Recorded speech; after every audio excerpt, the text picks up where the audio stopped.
편견과 오해의 책이었습니다. 그 이유는 아마 마르틴 루터와 존 칼빈 때문이 아닌가라는 생각이 듭니다.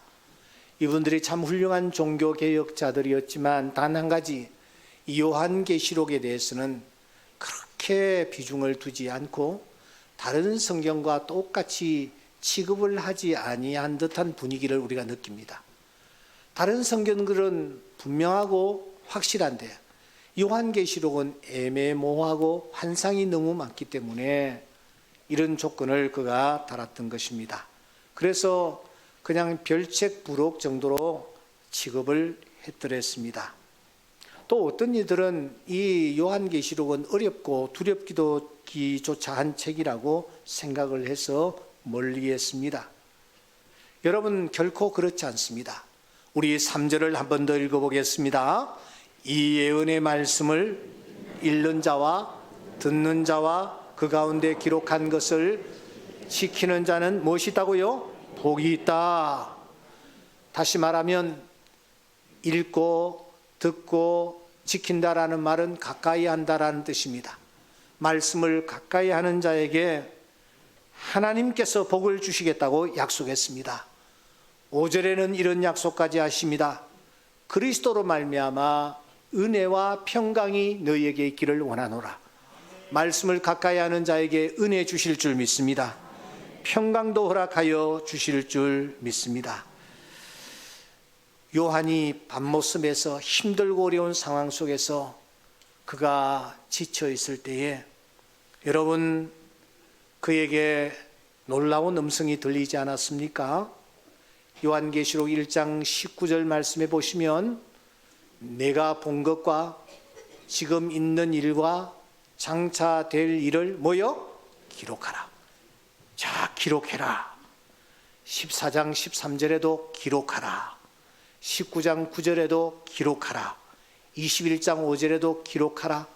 계속해서 기록하라, 기록하라, 기록하라고 합니다. 그래서 기록한 것이 요한계시록이었고, 요한계시록을 통하여 오늘 우리가 큰 은혜와 축복을 받는 것입니다. 그렇다면 여러분, 우리가 이 요한계시록을 같이 나누면서 듣기만 할 것이 아니라 한번 기록해 보는 것은 어떨까요? 예? 한번 기록해 보는 것은 어떨까요? 주의 사자께서 기록하라, 기록하라, 기록하라 무려 5번이나 기록하라고 권면하셨는데, 우리도 한번 이 요한계시록, 이 요한이 썼던 이 요한계시록을 한번 기록해 보는 것이 어떨까요? 아멘입니까? 예. 제가 장례식에 자주 가는데, 장례식에 가면은 이제 영정 사진이 있고 그 아래에 우리 크리스찬들은 성경책을 이렇게 펴놓습니다. 대부분 분들이. 그런데 제가 어느 장례식에 가니까 성경책 대신에 돌아가신 분이 친히 쓰신 성경책, 필사 노트를 쫙 펴놨어요. 이야, 그걸 보니까 정말 마음이 또 특이하게 다가오는 것을 느낄 수가 있었습니다. 그분이 쓴 책이 로마서라는 책인데, 예, 제가 이 책을 가지고 왔습니다만은 이 로마서를 이분이 깨알 같은 글씨로 1장부터 마지막 장까지 썼어요. 이 로마서를 쓰게 된 계기는, 이분이 우리 교회에 나오지 않는데 영상을 통해서 제가 언젠가 로마서 강해를 했지 않습니까? 로마서 말씀을 읽으면서 감동을 입고 나도 이 로마서를 한번 써봐야 되겠다라는 마음으로 이분이 글을 썼어요. 그리고서는 이 책을, 로마서를 쓴 책을 저에게 보내와서 제가 이 책을 지금 보관을 하고 있습니다. 우리 이번에 그냥 말씀을 듣고 잊어버리는 것이 아니라 한번 말씀을 깊이 새김질하는 뜻으로 여러분 우리 한번 로마서를 써보았으면 좋겠습니다. 교회에서 노트를 깨끗하게 준비해서 다음 주일에 한 권씩 나눠 드리겠습니다. 그래서 여러분들이 이제 가셔서 시간 허락하시는 대로 로마서를 한번 쫙 써 나가 보는 것입니다. 성경 전체를 기록하는 사람도 있는데 로마서 얼마 되지 않습니다. 한번 여러분 도전해 보시기를 바랍니다. 기간은 언제까지냐? 9월 말까지입니다. 왜 9월 말이냐? 10월 첫째 주일이 우리 교회 창립 78주년입니다. 그때에 여러분들이 기억할 만한 선물을 다 기록하신 분들에게는 드리도록 하겠습니다. 그러니까 다음 주에 노트를 받고 돌아가셔서 여러분들이 한번 책을 기록할 수 있기를 바랍니다. 우리가 들고 있는 이 성경은 66권인데 링 형태를 지니고 있습니다. 창세기부터 시작하여 요한계시록까지 이어지는 이 66권이 독립된 책이 아니라 하나로 묶어진 링과 같은 책이라는 것입니다. 그러면 이 처음 시작하는 창세기는 빙 돌아서 마지막 어느 책과 이어지고 있느냐 하면은 요한계시록이라는 책과 이어지고 있습니다. 아시는 대로 창세기는 하나님의 천지 창조가 시작되는 책입니다. 그러면 요한계시록은 어떤 책일까요? 하나님께서 다시 새 하늘과 새 땅을 창조하시는 내용으로 구성되어 있습니다. 창조 사역에 하나님이 함께 하시고 역사하십니다. 창세기 1장 1절에 보시면 태초에 하나님이 천지를 창조하시니라. 여기에 하나님은 성부 하나님을 뜻합니다. 2절에 보시면 하나님의 영은 수면 위에 운행하시니라. 성령 하나님이십니다. 그리고 1장 3절에 보시면 하나님이 이르시되 빛이 있으라 하시니 빛이 있었고, 여기는 말씀이신 성자 예수님이 등장하셔서 창조 사역에 함께 하시는 것을 우리가 볼 수가 있습니다. 그런데 이 창조 사역에 함께 하신 하나님께서 요한계시록에 다시 등장을 하십니다. 여러분 오늘 펼친 요한계시록 1장 1절을 다 함께 읽겠습니다. 예수 그리스도의 계시라. 이는 하나님이 그에게 주사 반드시 속히 일어날 일들을 그 종들에게 보이시려고 그의 천사를 그 종 요한에게 보내어 알게 하신 것이라. 여러분 여기서 순서를 놓치지 마셔야 합니다. 이번에는 예수 그리스도가 먼저 등장합니다. 그 다음에 성부 하나님이 등장합니다. 그리고 그의 천사, 즉 성령께서 등장하십니다. 왜 이번에는 예수 그리스도께서 먼저 등장하시는 것일까? 나중에 우리가 이 부분을 나누겠습니다. 그리고 또 하나, 이 1절에 보시면 독특한 동사가 3개 눈길을 뜹니다. 하나님과 관련하여 나타나는 동사입니다. 첫째는 주신다, 주사. 둘째는 보이시려고, 보이신다. 셋째는 알리시려고, 알게 하신 것이라, 알리신다 하는 이 3가지 동사가 등장합니다. 이 3가지 동사는 하나님이 어떤 사역을 하시는지를 우리에게 알려주는 것입니다. 삼위 하나님이 어떤 일을 하시는가. 첫째, 주신다라는 동사. 여러분 자세히 본문을 보십시오. 성부 하나님이 무엇을 주시느냐? 계시를 주신다. 그러니까 이 주신다라는 단어는 성부 하나님과 관련을 갖고 있습니다. 디도미, 하나님은 무엇을 주시는가? 계시를 주시는 분이시다. 두 번째 등장하고 있는 보이신다. 보이신다라는 이 데이크니오라는 이 단어는 예수님과 관련을 가지고 있습니다. 성자 예수님이 무엇을 하시는가? 받은 계시를 우리에게 펼쳐 보이신다, 보이시는 일을 하시는 것입니다. 셋째 단어가 알리신다입니다. 세마이노. 이 단어는 성령 하나님과 관련을 가지고 있습니다. 성령 하나님이 무엇을 하시는가? 그 성령 하나님이 계시를 우리에게 알려주신다라는 것입니다. 그렇습니다. 성부 하나님은 계시를 우리에게 주시는 분이십니다. 1장 1절에 보시면 예수 그리스도의 계시라, 이는 하나님이 그에게 주사했습니다. 여러분, 계시가 무엇입니까? 계시는 숨겨져 있는 것입니다. 하지만 보자기가 벗겨주는 순간 그것이 실체가 드러나는 것입니다. 이미 다 실체가 준비되어 있습니다. 이미 다 계획되어 있습니다. 지금 현재 드러나지 않았을 뿐입니다. 그런데 그 계획을 누가 해 놓으셨는가? 계시의 원천은 하나님이십니다. 계시를 기획하시는 분도 하나님이십니다. 1장 8절에 보시면 주 하나님이 이르시되 나는 알파와 오메가라, 이제도 있고 전에도 있었고 장차 올 자요 전능한 자라 하시더라. 여러분, 하나님이 어떤 분이십니까? 하나님은 알파이십니다. 하나님은 오메가이십니다. 하나님은 전에도 계셨고 지금도 계시며 장차 계실 분이심을 믿습니다. 그 하나님은 전능하신 하나님이십니다. 그 전능하신 하나님이 계획을 해 놓으셨습니다. 세상의 종말이 어떻게 될지를 계획해 놓으셨습니다.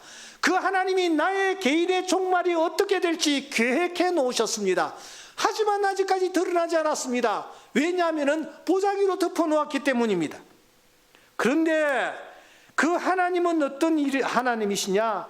빌립보서 1장 6절에 보시면 너희 안에서 착한 일을 시작하신 이가 그리스도 예수의 날까지 이루실 줄을 우리는 확신하노라. 하나님이 계획해 놓으신 것 이루어질 줄 믿습니다. 내가 다시 오마 주님 오실 줄 믿습니다. 이 세상이 종이짝같이 다 사라질 것이다. 하나님이 말씀하셨습니다. 계획해 놓으셨습니다. 이루어질 줄 믿습니다. 하나님이 계획해 놓으신 일들 다 이루어지는 것입니다. 그러므로 하나님의 계시는 속히 일어납니다. 반드시 일어납니다. 1절에 속히 일어난다, 반드시 일어난다 말씀하십니다. 알파이신 그분이 일을 시작하셨습니다. 우리 안에 착한 일을 시작하셨습니다.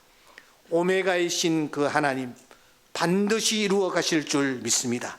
그 놀라운 계시를 성부께서 성자에게 주신 것입니다. 그래서 성자 예수님은 하나님으로부터 받은 바 그 계시를 우리 앞에 펼쳐 보이시는 것입니다. 데이컨니오, 우리 앞에 펼쳐 보이시는 것입니다. 그 성자께서 우리에게 펼쳐 보이시는 대표적인 계시가 무엇입니까? 그것은 두말할 필요도 없이 하나님이신 그분이 우리에게 당신의 모습을 보여주신 것입니다. 갈라디아서 4장 4절에 보시면 때가 참에 하나님이 그 아들을 보내사 여자에게 나게 하시고 했습니다. 창세기 3장 15절에 보시면 하나님께서 여자를 통하여 메시아를 보내시겠다고 약속하십니다. 그 하나님이 때가 참에 하나님이 그 아들을 우리에게 보내주셔서 우리가 볼 수 있게 해주신 줄 믿습니다. 빌립이라는 제자가 어느 날 예수님을 향하여 말합니다. 하나님 좀 보여주십시오. 그때 주님께서 무엇이라고 말씀하십니까? 나를 본 자는 아버지를 보았거늘 어찌하여 아버지를 보이라 하느냐. 하나님이 보이신 계시 가운데서 가장 완벽하고 가장 놀라운 계시가 있다면 그것은 바로 자기의 아들 예수 그리스도를 우리에게 보여주셨고 우리가 그 예수 그리스도를 보게 된 것입니다. 처음 창조 사역에는 성부 하나님이 주도주기셨습니다. 그런데 새하늘과 새 땅의 창조에는 이제 성자께서 주도주기 되신다라는 것을 1장 2절 1절에서 우리에게 보여줍니다. 그래서 성자 예수님이 제일 먼저 등장합니다. 왜냐고요? 성자 예수님은 계시를 보여주시는 하나님이시기 때문입니다. 그 주님께서 어느 날 제자들에게 이렇게 말씀하십니다.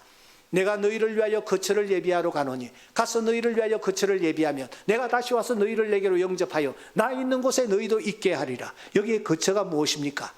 그 거처, 그 예수님이 마련하실 거처, 그 거처가 무엇입니까? 바로 우리가 장차 가서 누리게 될 새하늘과 새 땅인 줄 믿습니다. 주님께서 새하늘과 새 땅을 주도적으로 만들고 계시는 것입니다. 그 새하늘과 새 땅을 어느 날 밤모습에 요한이 잠깐 들여다보았습니다. 얼마나 영광스러운 곳이었던지, 신부가 신랑을 위하여 단장한 것 같은 아름다운 곳이었습니다. 다시는 눈물이 없고 곡하는 것이나 아픈 것이 다시 있지 아니한 영광스러운 세계였습니다. 그 영광스러운 세계를 누가 만들어 놓으셨느냐? 성자이신 예수님께서 주도적이 되셔서 이미 만들어 놓으신 줄 믿습니다. 성령 하나님은 무엇을 하시는 분이시냐? 계시를 우리에게 설명해 주시는 분이십니다. 여러분, 우리는 하나님을 알 수 없고 하나님이 하신 일을 할 수가 없습니다. 우리는 사람에 비하면 개미와 같은, 버러지와 같은 존재들입니다. 어떻게 우리가 하나님의 뜻을 알 수 있단 말입니까?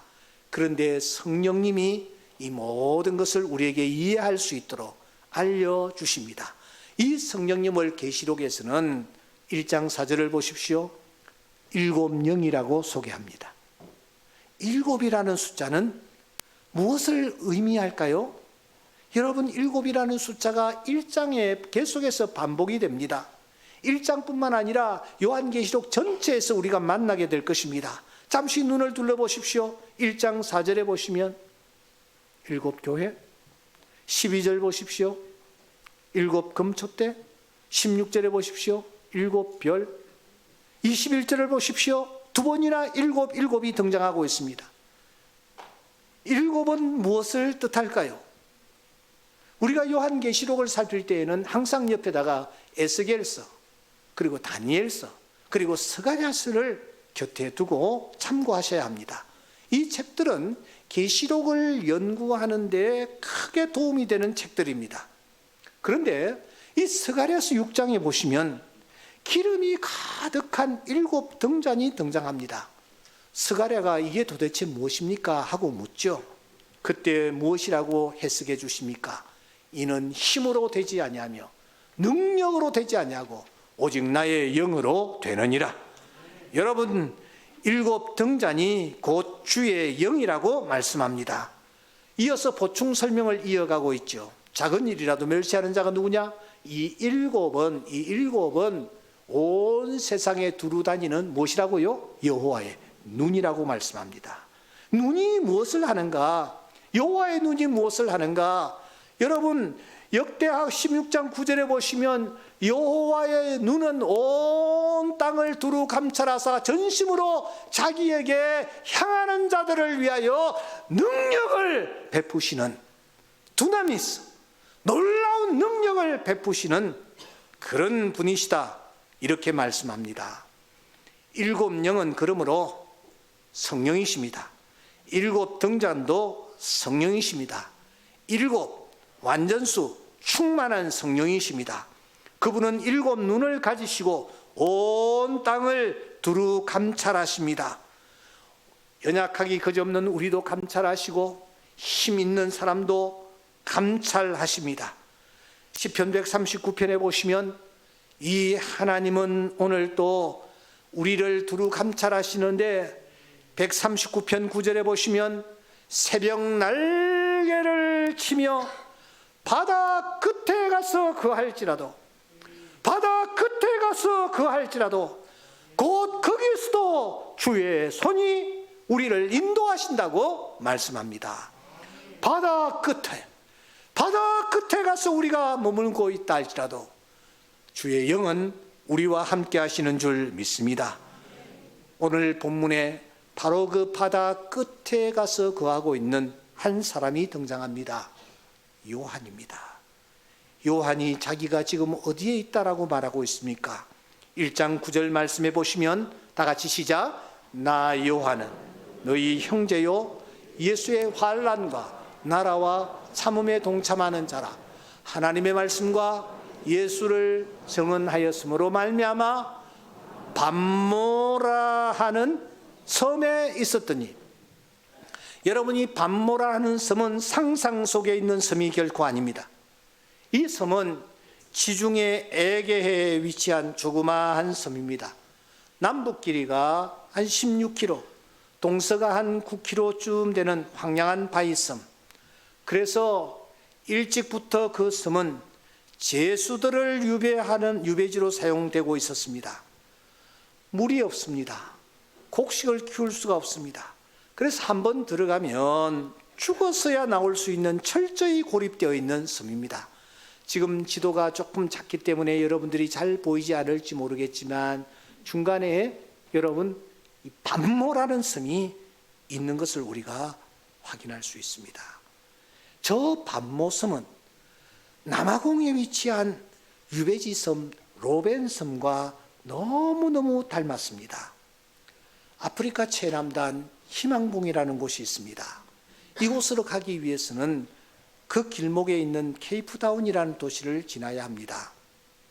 그 도시 뒤편에 웅장하기 그지없는 산, 테이블 마운틴이라는 그런 특이한 산이 있습니다.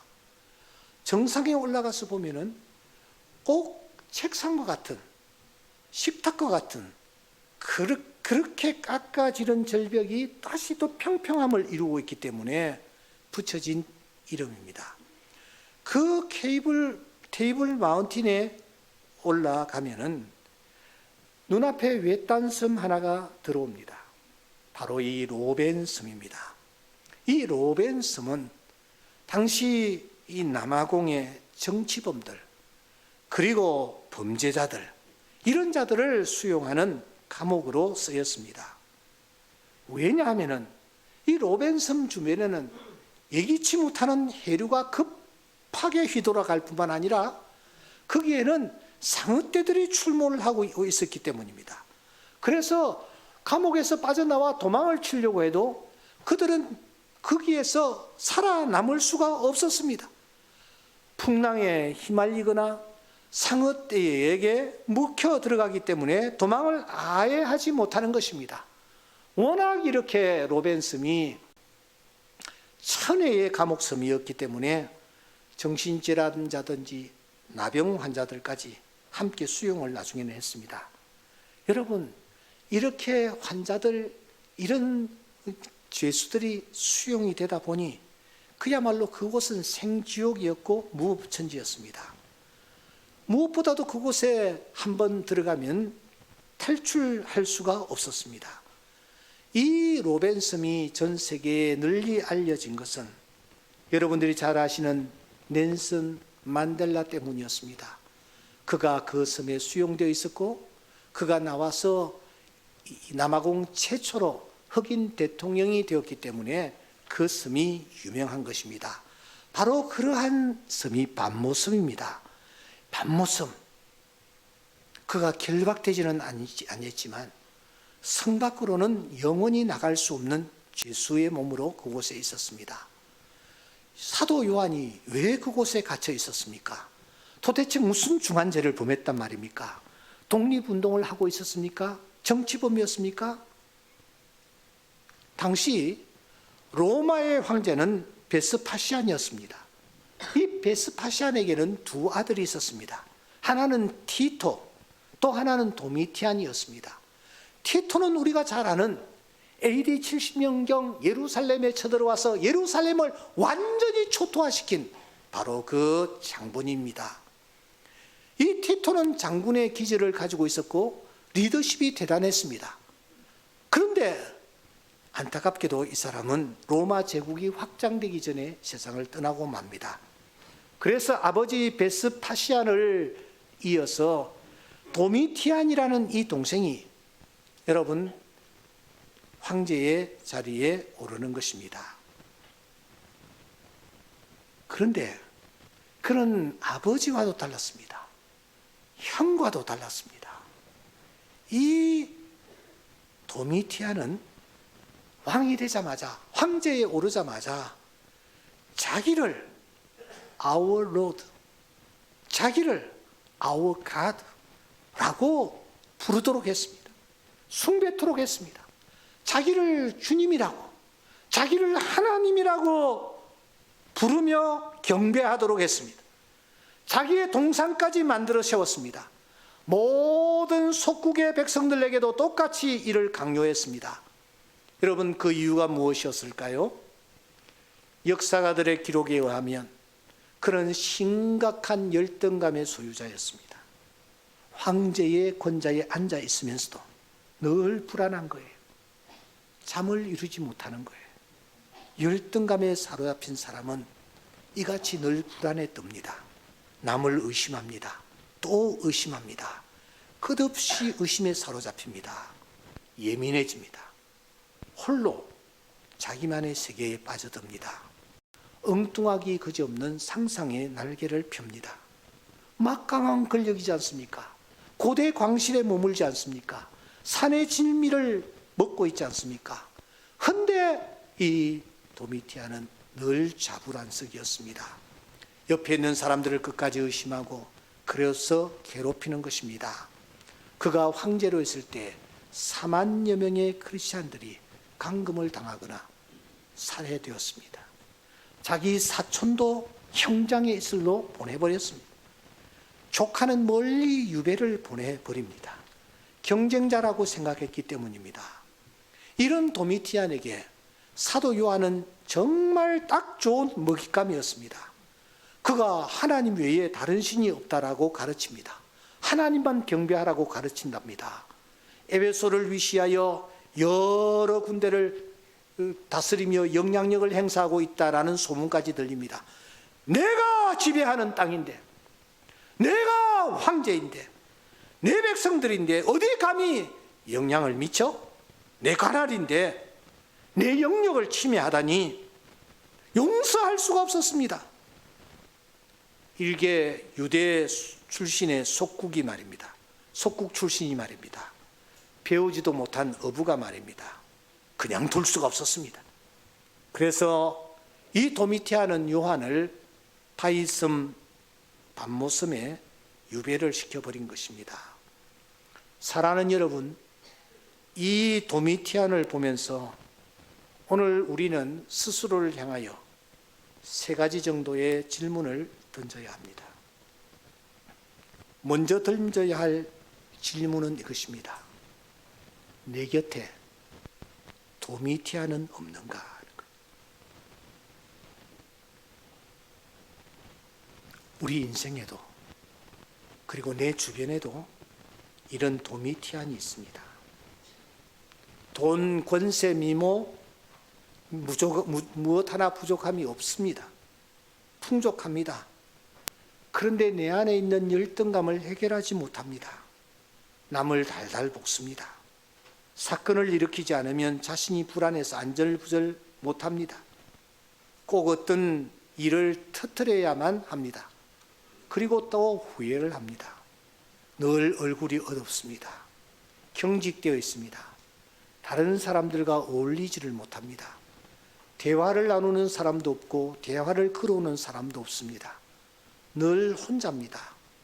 외톨이입니다. 열등감 때문입니다. 여러분, 오늘 내 곁에 이런 도미티안은 없습니까? 이런 도미티안 때문에 힘들어하지는 않습니까? 더 중요한 질문이 2번째 질문입니다. 내가 도미티안은 아닌가 하는 거예요. 내가 도미티안은 아닌가? 우리는 형제의 눈 속에 있는 티는 잘 봅니다. 내 눈 속에 있는 들보는 보지를 못합니다. 나한테는 관대합니다. 나는 아니라고 합니다. 그러면서 내 가족과 내 주변 사람들을 힘들게 하고 있습니다. 못 살게 굴고 있습니다. 열등감에 사로잡혀서 엉뚱한 오해들을 하고 있습니다. 많은 것을 누리고 있으면서도 항상 부족함을 느끼고 있습니다. 늘 자신만이 손해를 보는 것 같습니다. 따돌림을 당하는 것 같습니다. 무시당하는 것 같습니다. 누군가가 내 뒤에서 뒷담화를 하는 것 같습니다.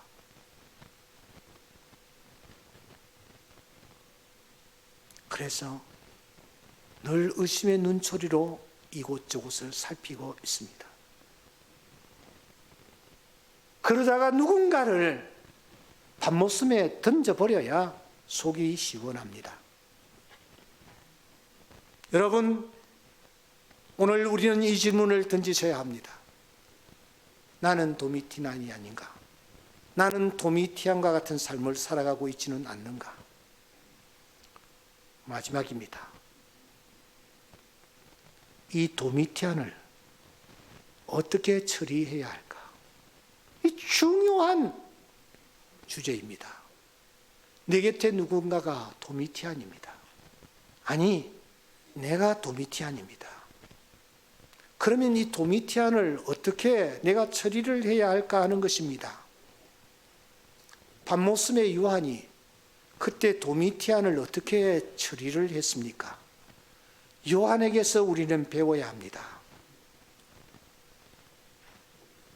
우선 그는 단 한 번도 자기를 밤모섬에 던져버린 도미티안을 자신의 입에 올리지 않습니다. 원망하지 않습니다. 언급을 하지 않습니다. 사도 요한은 그때 오히려 자기 자신을 바라봅니다. 그가 무엇이라고 고백하고 있습니까? 9절은 정말 중요한 말씀입니다. 나 요한은 너희 형제요 예수의 뭐요?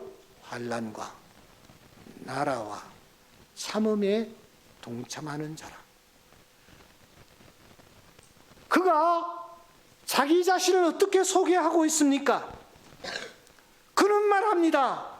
나는 환난과 나라와 참음에 뭐하는 자다? 동참하는 자다. 그렇게 말하고 있습니다. 환난이 자기에게 닥쳤을 때에 그는 왜 내가 이런 시련과 어려움을 당해야 하느냐? 이렇게 불평하거나 원망하지 않고 그가 무엇이라고 한다고요? 나는 환난과 나라와 뭐요? 참음에 동참하는 자다. 이것이 나의 정체성이다. 세 단어가 특별히 도드라집니다. 그것은 환난과 나라와 뭐요? 참음이라는 단어입니다.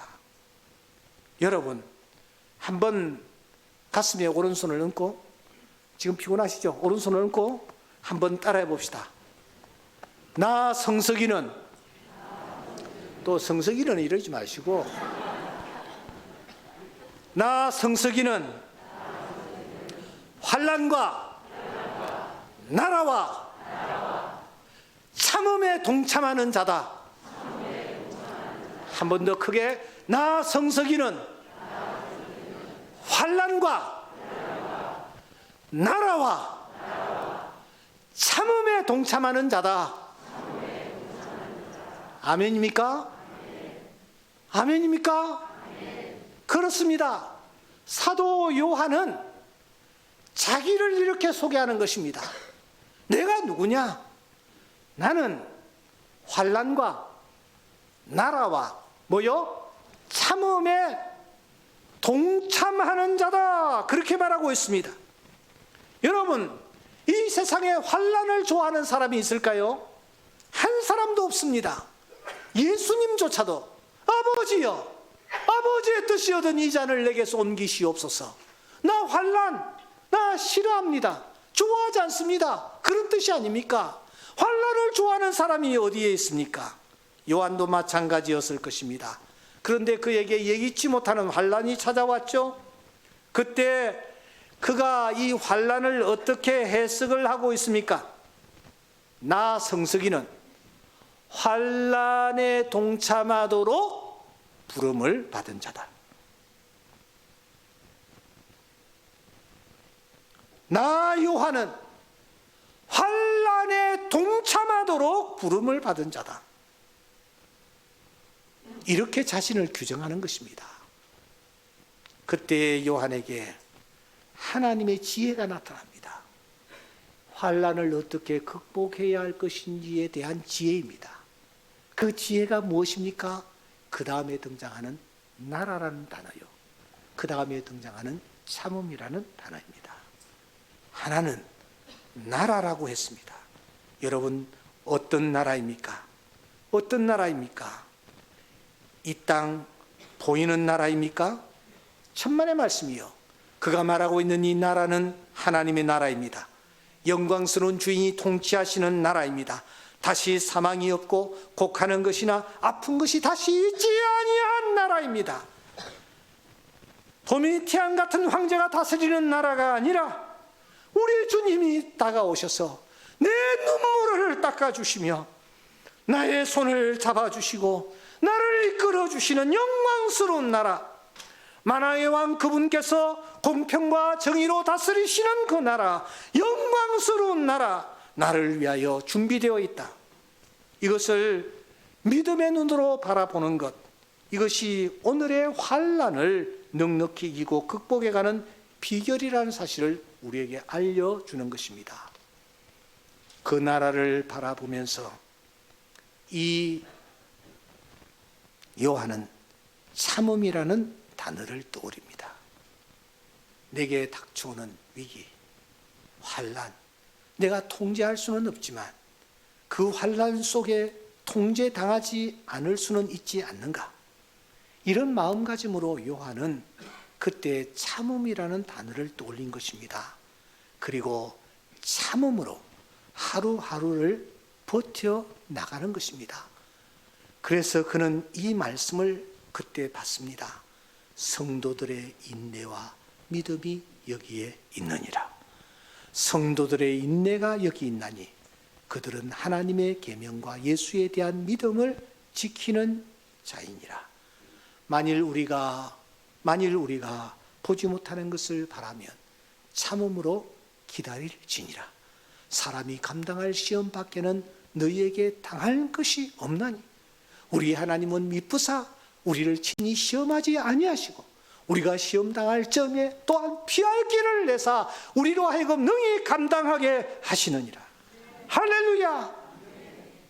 요한은 환난과 그 시련 앞에서 나라라는 단어, 참음이라는 단어를 떠올리며 그렇게 살기로 힘썼습니다. 그때 하나님께서 이 요한을 밤모습에서 이끌어내 주신 줄 믿습니다. 유명한 주석가가 있습니다. 그랜트 오즈본이라는 분이 이렇게 이 상황을 설명하고 있습니다. 요한이 그렇게 오랫동안 밤모습에 유배당하지 않은 듯하다. 요한은 도미티안 황제가 죽은 후인 주 96년에 네부바 황제의 특별 사면으로 밤모습을 떠나 에베소로 가는 것을 허락받은 것으로 보인다. 환난 속에서 나라를 바라보며 참음으로 나아갈 때 하나님께서 역사하셔서 도미티안을 제거해 주시고 그로 하여금 밤모습에서 다시 나올 수 있도록 은혜 베풀어 주신 줄 믿습니다. 사랑하는 성도 여러분, 지금 여러분들은 어디에 계십니까? 밤모습과 같은 곳에 처해 있지는 않습니까? 우리가 위기를 막을 수는 없지만 위기에 어떻게 반응할지는 선택할 수 있습니다. 우리가 인생을 살아가는 동안 여러 가지 환난과 위기에 직면하지 않고는 살 수가 없습니다. 이 위기는 우리가 조정할 수 있는 영역이 아닙니다. 그러나 그 위기 앞에서 내가 어떤 태도를 취할 것인지는 내가 취할 수 있는, 선택할 수 있는 영역입니다. 뜻하지 않게 내 삶의 현장에 집채만한 큰 파도가 나를 향하여 휘몰아쳐 오고 있습니다.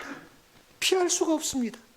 하지만 사랑하는 여러분, 우리는 그 집채만한 파도 앞에서 서핑을 할 수는 있는 것입니다. 인생의 황혼을 막을 수는 없습니다. 그러나 그 황혼을 의미 있게 보낼 수는 있는 것입니다. 지금 혹시 밤모습에 계십니까?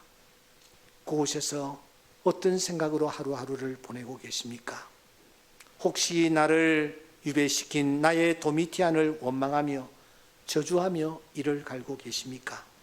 복수의 칼날을 다듬고 계십니까? 요한은 그 자리에서 세 단어를 떠올렸습니다. 환난, 나라, 그리고 참음입니다. 오늘 우리 모두의 가슴 속에 이 세 단어를 새기고 돌아갈 수 있기를 주의 이름으로 축원합니다. 환난, 그 다음에 뭐요? 나라, 뭐요? 참음. 참음으로 기다릴지니라. 주님이 말씀하십니다. 세상에서는 너희가 환난을 당하나 덤벼라, 내가 세상을 이겼노라. 그분이 우리의 주님이십니다. 그 주님 바라보고 우리가 잊지 말아야 할 세 단어 뭐요? 환난, 나라, 뭐요?